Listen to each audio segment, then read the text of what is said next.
Hey everyone, if you're new to my channel, I'm Brandon Bramley, the founder and lead negotiator at thesalarynegotiator.com. I provide professional job offer negotiation coaching, salary negotiation courses, and tools to help professionals like you navigate the negotiation process and secure competitive comp. So I'm not just a career coach or a recruiter giving out generic salary negotiation advice. There's already enough bad advice floating around online. So instead, I've personally led hundreds of salary negotiations across various roles, helping my clients secure hundreds of millions more in comp. My background's actually in strategic negotiations, and my goal here is to debunk some of that bad advice out there to give you proven negotiation strategies that are actually going to help you earn more. In this episode, my goal is to cover the ins and outs of comp at Meta and walk you through my recommended step-by-step process for negotiating an offer from their team. While this is going to give you an overview of the strategies that I've found to work with Meta, I do still recommend that you visit thesalarynegotiator.com to either work with me directly as your salary negotiation coach or check out my salary negotiation courses and tools to help you out in that process. You'll find links to these resources in the episode notes, so please be sure to check those out before negotiating on your own. Now, remember, negotiation is part of the interview process at Meta, as well as any other company. The goal isn't to just secure competitive pay, but it's also to show you how you can have these tough conversations in a professional way. That way, you don't risk jeopardizing the opportunity or damaging your relationship with the hiring team. So let's jump into it really quick so you can actually navigate this process and not jeopardize the opportunity. Now, before we dive into negotiating a Meta job offer, let's go ahead and talk through the compensation components, because it's really important to understand the differences between base salary and your total compensation. Too many people I work with focus on only the base salary for a role, but that's just one piece of the puzzle when it comes to your pay at Meta. Okay, when we're considering a move to a tech company like Meta, you're going to want to look at the whole picture, which is your total monetary take-home pay, also known as total compensation. This is going to include your base salary, annual bonus, and the value of your vesting equity each year, and then hopefully a sign-on bonus in the first year. Now at Meta, there are going to be 4 core compensation components that you're going to see in your job offer, right? The first one is going to be your base salary. Okay, this is consistent. It's guaranteed pay. You're going to see in every paycheck, and it's really only going to change when you see a promotion or a merit increase, since it's a set rate. Most of you should be very familiar with this, since almost all jobs offer this. But at Meta, the second item you're going to have is also an annual performance bonus, which is actually going to be a percentage of your base salary. And at Meta, it usually ranges from about 10 to 30% depending on your role and level. It's going to be based off your personal performance each year, and it's going to be paid out annually, so it can fluctuate. It's not a set rate, okay? While your bonus is tied to your base salary, it's generally not negotiable. So you're not going to get Meta to change your bonus percentage for your specific role. But instead, if you think about it, if you're able to go ahead and negotiate up your base salary, your bonus is going to increase along with that throughout the negotiation, all right? And the next item that's big and probably new for most people is going to be you're going to receive equity at Meta.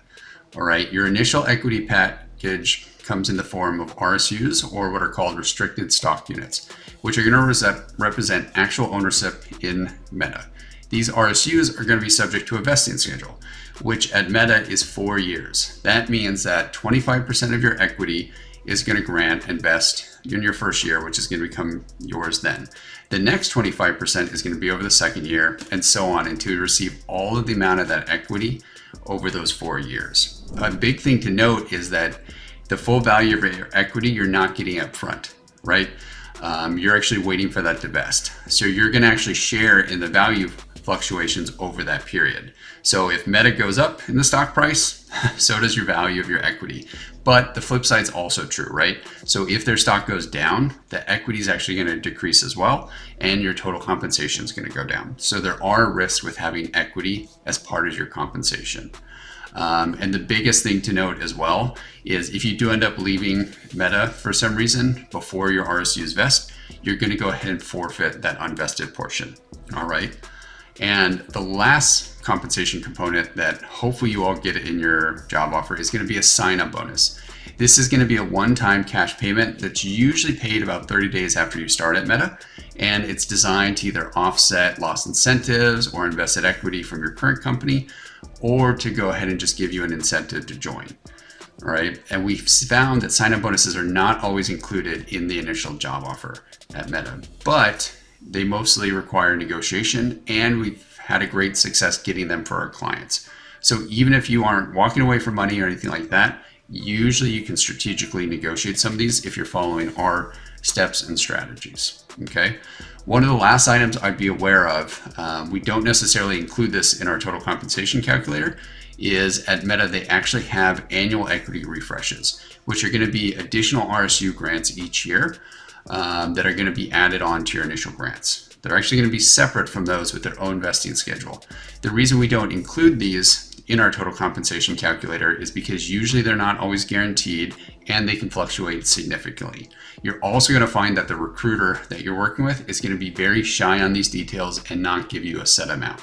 So usually we withhold those, but it's a great perk to know that they're there. That way you're getting more equity while you're at Meta.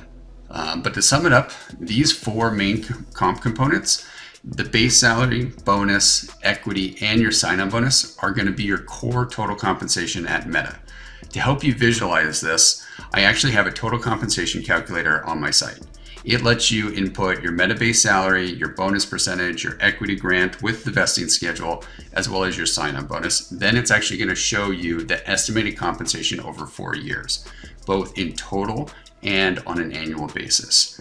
If you want, you can go ahead and check out our total compensation calculator at thesalarynegotiator.com/total-compensation-calculator. Super simple, but I'm going to go ahead and link to that in the episode notes so you have that free tool. But outside of that, the biggest takeaway that I want you to take away from this is that understanding your total compensation before negotiating at Meta is very important. That way, you not only know how to value the offer, but you know all the comp components so you can negotiate everything. Not only the base salary up, but also your total monetary take-home pay. All right, now that we've covered how Meta's compensation structure actually works, let's go ahead and discuss the negotiation steps. These are going to be strategies that I've used to successfully negotiate Meta job offers, and I'm going to recommend that you follow them in your negotiation once you actually have an offer in hand.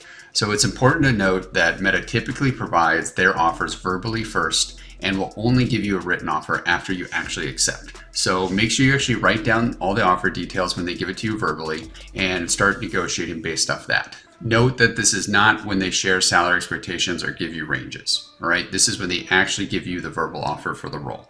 When they do that, you should also be able to ask them to send over the benefits package for your review, because they should at least give you a written version of those so you know what benefits actually come along with the package. Now, once you have an offer in hand from Meta, the first step to negotiating is going to be to review it and make sure you fully understand the comp components and benefits that come with it. That should be pretty straightforward since I spent a lot of time actually talking through on this video exactly how their compensation works and what you're actually going to have in the offer package. So let's go ahead and jump into the second step, which is what I'm going to call doing your due diligence and asking strategic questions. This is a step a lot of people miss and they think they're just going to throw out a counteroffer and get more pay. And that doesn't work, all right? Instead, this is where you're going to go ahead and review the offer and come back with a list of questions for the recruiting team. This not only helps you clarify any questions you might have had about the comp, benefits, or the role, but it's also going to allow you to strategically sneak in questions that are designed to actually build leverage before you send a counter, okay? So you're going to call it kind of items that aren't as competitive as either your current company or maybe what competitors offer. And if you actually need ideas of how to draft these or what questions to ask, I have a whole list of questions on my templates page and in my course. So feel free to check those out. But I really mean it, don't skip this step. Even if you think you know the answers to a lot of these questions and you understand the offer, it's very important in building leverage by showing your due diligence and the offer. That way it shows you're researching it, you're very interested, and you're not coming out of left field just saying, hey, I want more pay, right? That's silly. It's not going to work. You might get a quick carrot, but you're not actually going to negotiate up to the top end of the pay band by doing that, okay? So instead, do this, hopefully get some freebies and some items that could be used as trade-offs later in the negotiation, and then go through the rest before you send a counteroffer, okay? So let's move on to the third step. This is where you're gonna do the compensation research, okay? You're gonna not only find the base salary range, but you're also gonna research the total compensation range for your specific role, location, and level at Meta. You can use various online resources to find this data, whether it's PayScale, Glassdoor, any of those out there, right? but you're going to want to make sure that you use multiple sources and average those results, because what we're trying to do is we're trying to understand the comp ranges so we can see where your initial offer sits and how much more room there is for improvement. That way you can take a data-based approach, because Meta typically tries to hire employees from the lower to the mid end of the pay band, and I'm always going to suggest that you push to the top end of those pay bands, okay? But you do need to remember that the data you're going to be using might not always be accurate, right? It's going to be publicly reported. So given that it's Meta, their stock continues to go up usually. You're going to get reports from employees that are currently working there that might have a higher total compensation because their equity is appreciated, right? Or people are error prone and maybe they didn't actually understand the compensation and they missed including the bonus or the equity items like that. So make sure that when you're doing your comp research that you're averaging across multiple resources to get accurate numbers on what you think the comp band is. Once you have the comp research done and the answers to your questions from the recruiter, we're now ready to send a counteroffer, okay? This is where I want you to take a database approach and craft a counteroffer to send to the recruiting team. We're going to go ahead and present the top end of the range and what you're targeting based off your research, and call out any items that aren't competitive based off your due diligence questions. I highly suggest doing this by email because it gives the recruiter everything they need to advocate for you and can simply send your points to the comp team at Meta instead of hoping that they're actually going to sit there and write down your items and concerns on the call. That's just not going to happen. Instead, what typically happens when people try to give counters verbally is the recruiter's going to come back, they're going to cut you off, and they're going to steer you in a different direction on that call. And that's a big deal that happens at Meta because their recruiters are trained to negotiate, okay? So they're ready for you to give a counter and they're ready to shut that down because they've been trained in negotiation, and they're also talking with new hires every single day compared to you negotiating a new job offer every couple years, all right? So make sure you keep it an email and use my scripts as well as my templates on counteroffers on my site in case you need to know exactly how to present this and what to say. Now, the final step after sending a counteroffer, and I kind of alluded to this, is be prepared to handle any recruiter pushback.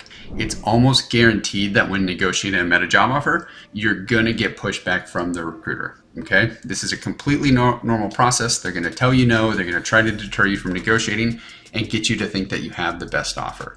So you need to be prepared for that pushback and know exactly what to say to overcome those objections. That way they take your concerns back to the comp team. Essentially, you want to say that you understand their concerns, but nicely reiterate yours and ask them to take back your concerns to the comp team one last time for another look. It's probably going to take overcoming those objections a few different times to get them to take it back. But once you do get them to agree to do that, 9 times out of 10, they're going to come back with a better package. Okay, so that's key.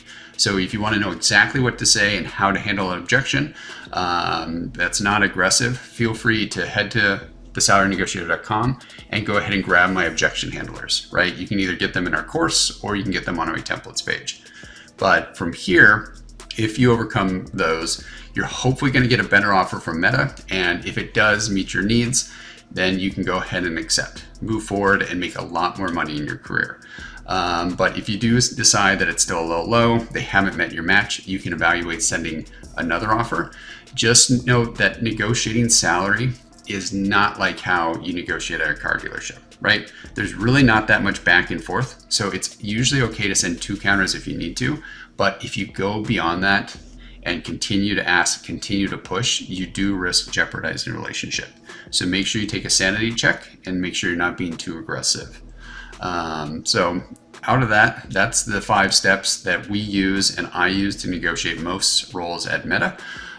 So I know it's pretty quick, but that's essentially the negotiation process, right? And it's a solid strategy that I recommend you follow, and it works more than 90% of the time. But as I mentioned, if you want to work with me directly and get all of my strategies and my feedback and help you through the process, I'm happy to provide coaching. Just visit me at thesalarynegotiator.com/coaching, or feel free to take my job offer negotiation course, right? It's going to go into a lot more detail about those steps, and you're going to go ahead and have everything you need to negotiate, and all of our tools, our scripts, and our templates. Okay, so now the last thing I want to cover is a few negotiation mistakes specific to Meta that I want to call out before you decide to negotiate with them, right? The main item I won't recommend against is always never share your salary expectations or the current pay with the recruiting team. This is going to work against you. Okay, let's go ahead and think about that. If you throw out a number that's lower than what they're going to offer, you're likely going to get less competitive compensation package at the low end of the pay range. Or given that it's Meta and it's a tech company, you run the risk of being down leveled, which is very common at Meta. Okay, and I see it all the time. So do not share your current comp, do not share salary expectations. Because on the flip side of that, maybe you think, hey, it's better, I'll throw out a high number and that's going to get me a better package. Instead, if you think about it, usually this conversation first starts when you start to interview with them. And if they find out, hey, look, we can't afford this candidate, they're asking for way too much, we never pay from that, they're not going to help you get through the interview process and get the offer just to find out that you're not going to accept. So it's also not a strategy. And when you think about it, they're going to know exactly what they can pay for the role. So you always want to turn that question back on them and ask more about what their base salary range is and what their total compensation range is for the role. Okay, so that's my biggest tip. My second tip or mistake to avoid is I want to make sure that you're actually realistic on what you should ask for. Way too often I see people that are asking for way too much and it just doesn't make sense for the role. They either get laughed at by the recruiter or it's going to come off as aggressive. And in rare cases, which has never happened with anyone I've worked with, is I've heard of offers getting rescinded because they're too aggressive. And all it communicates is that you haven't done your research and that you want to way too much and that you're so far off that they don't even want to work with you. So make sure you stick to a data-based approach. You've actually asking for realistic compensation that is based off data and your research. Okay, I don't want you to jeopardize by being too aggressive or asking for unrealistic numbers that just don't make sense. And finally, do not worry about negotiating with Meta. Okay, a lot of people think salary negotiation is aggressive and they get nervous, but as long as you're taking solid strategies and you're keeping the negotiation professional, there's no reason that you should risk the offer or have it rescinded. Okay, if you do it right, instead, you should hopefully get a better package before starting, and it's going to highlight to the team that you know how to have tough conversations in a kind and professional way. And if you don't have the confidence for this, there are resources out there to help you. I'm happy to work with you if I can, as well as we have all the support through our templates and our courses at my webpage. That way you can make sure you're not jeopardizing the opportunity and hopefully getting better pay so you can actually have these conversations. All right, everyone, I think that's going to go ahead and wrap up this episode on Meta salary negotiation. I hope my breakdown of their comp structure and what you're going to see in the job offer, as well as my negotiation strategies to negotiate with Meta, are going to help you feel more confident in the approach. But if you're serious about getting the best possible offer with Meta or with any company, I do highly suggest that you don't go into the salary negotiation alone. Head over to thesalarynegotiator.com to either work with me directly on your negotiation or check out my salary negotiation courses and tools. They're there to help you out and make sure that you are successful with your negotiation. And I'm going to go ahead and link to all of them in our episode notes so you can easily find them. I also want to say, if you found this episode helpful, make sure to subscribe below, leave a review, or share it with someone that can actually use this advice in their career, especially if they're making a career transition. So thanks for tuning in and happy negotiating.